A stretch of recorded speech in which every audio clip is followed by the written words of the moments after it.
जिसके दिए में जान है, ये आप देख रहे हैं, क्योंकि एक तरफ आज भव्य आयोजन सरयू तट पर अयोध्या में दिवाली का हो रहा है, 9 लाख दिए वहां पर जलाए जाएंगे, तो दूसरी तरफ अखिलेश यादव कह रहे हैं लखीमपुर खीरी में जो किसान मरे हैं उनके लिए हमारे कार्यकर्ता दीप जलाएंगे। इस बीच बड़ी खबर हम आपको बता दें, दिवाली पर सीएम योगी का बड़ा ऐलान है। उन्होंने कहा है 1 किलो दाल, 1 केजी नमक भी देगी सरकार और गरीबों को 1 किलो तेल, दाल, नमक गरीबों के लिए यह ऐलान किया गया है। हर महीने 1 किलो नमक भी मुफ्त दिया जाएगा। मुफ्त अनाज योजना के तहत गरीबों को फायदा पहुंचाने के लिए सरकार ये कवायद उठा रही है। चुनावी होता जा रहा है खेल, सुधांशु जी।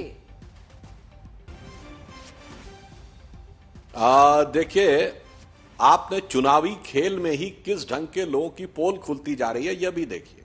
अभी आपने देखा, चाहे खान साहब हो चाहे राय साहब हो, कितनी अवमानना भरी हुई है भगवान राम के प्रति इनके मन में कि हर चीज को भगवान राम से जोड़ने की बात करते हैं। और आवेश में आकर राजीव राय जी यह शब्द बोल गए।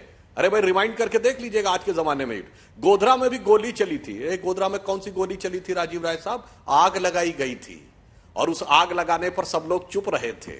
इसलिए, और आपने कहा पुरानी बात पे बात तो बहुत दूर तक जाएगी। यह सच है कि अयोध्या में तो गोली चलवाई और लोगों को खड़ा करके गोली मारने वाली फूलन देवी के सारे केसेस विड्रॉ करके उसको सांसद बना दिया। आतंकवाद के धमाकों के आरोपियों पर से केसेस विड्रॉ किए, वो तो भला हो उच्च न्यायालय का कि उसका हस्तक्षेप कर दिया, इसलिए आप लोग उनके केसेस को विड्रॉ नहीं कर पाए। और मैं एक और बात कहना चाहता हूं, मैं जवाब लूंगी राजीव राय गए थे, राजीव राय जी, इसके बाद आप ही के पास आऊंगी, इसके बाद आप ही के पास आऊंगी। देखिए, एकदम से आप मत खोइए अपने टर्न पे। मैं एक और बात कह रहा हूं अंजना जी, जनरल डायर ने जब गोली चलवाई थी जलियांवाला बाग में, अरे तो अंग्रेज सरकार ने भी दिखाने के लिए एक इंक्वायरी की थी और एक जांच भी दिखाने की कोशिश की थी। जनरल डायर को हटाया था। मैं चुनौती से पूछता हूं, अयोध्या में गोली चलाने पे कौन सी इंक्वायरी हुई थी? किस अधिकारी को हटाया था? बताइए। और कभी अंग्रेज ने भी यह नहीं कहा कि मैंने इतने हिंदुस्तानी मरवा दिए, और आपने कहा इतने हिंदू मरवा दिए।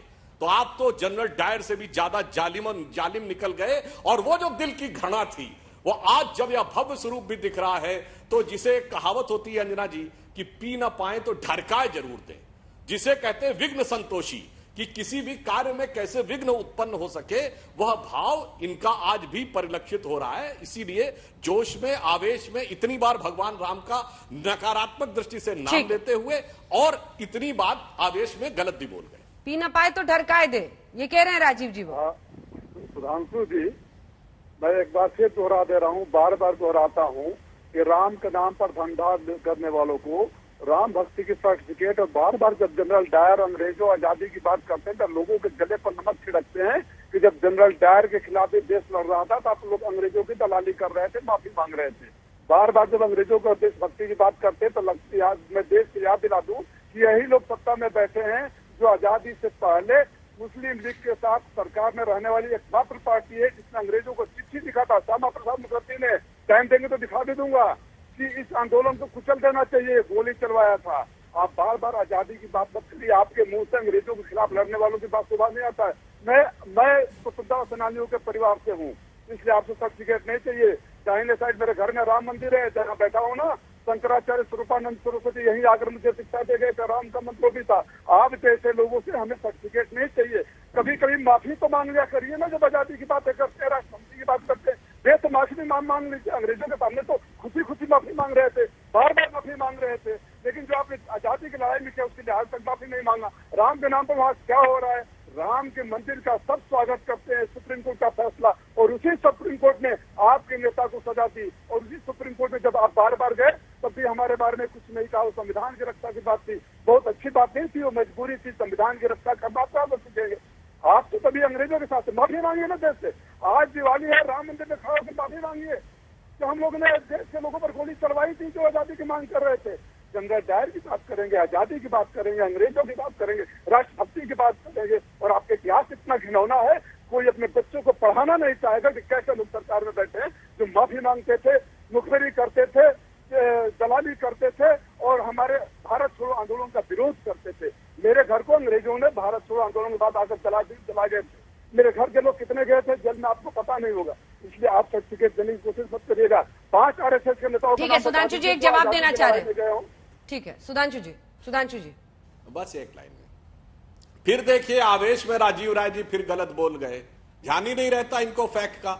अरे भाई, जनरल डायर ने गोली चलवाई 13 अप्रैल 1919 को, तब तो जनसंघ तो छोड़िए, संघ भी नहीं बना था, संघ 1925 में बना है, गोली चली 1919 में और दोस्त हमको बड़े दे रहे हैं। गजब है यार, बताओ आप तो कौनो चीज को, इसीलिए मैं कह रहा हूं आप लोगों की आंख में मोदिया बिंदु हो गया कि किसी भी चीज को सही गलत तरीके से वो करने के लिए। और दूसरी बात, अब देखिए फिर भी राय साहब, जब सही फैक्ट बता दो तो राय साहब रुकिए, लगातार मत बोलिए प्लीज। हाँ, पूरा कीजिए जल्दी से सुधांशु जी।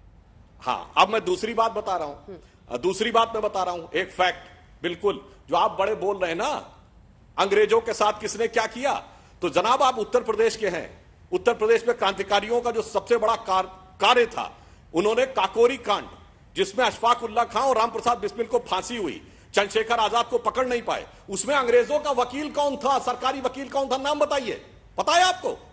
वो थे जगत नारायण मुल्ला, कांग्रेस पार्टी के नेता, जो अंग्रेजों से फीस लेकर यह सुनिश्चित कर रहे थे कि अशफाक उल्लाह खां और राम प्रसाद बिस्मिल को फांसी मिले। बात करते हैं कि हम स्वतंत्रता का संग्राम लड़ रहे थे।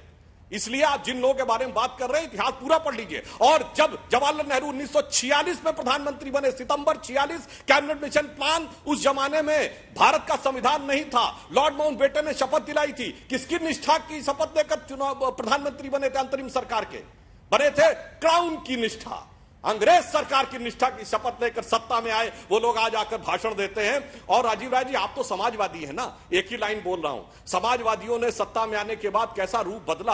आप ही के एक समाजवादी कवि हैं अदम गोंडवी, उन्होंने एक लाइन लिखी थी आजादी के बाद कि काजू भुना है प्लेट में, विस्की गिलास में, उतरा है राम राज्यों विधायक निवास में। और आगे उनकी लाइन है कि पक्के समाजवादी हैं तस्कर हो या डकैत, कितना असर है खादी के उजले लिबास में। आप लोगों का चरित्र यह हो गया था। ये अदम गोडवी जो कि समाजवादी कवि थे, उन्होंने दुखी होकर कहा था। इसीलिए मैं कह रहा हूं उस समाजवाद की तुलना मत करिए जो राम मनोहर लोहिया और जनेश्वर मिश्रा और लोकनायक का समाजवाद था। आज ये अखिलेश के समाजवाद का उससे कोई लेना देना नहीं है, जैसे महात्मा गांधी की कांग्रेस का राहुल गांधी की कांग्रेस से कोई लेना देना नहीं।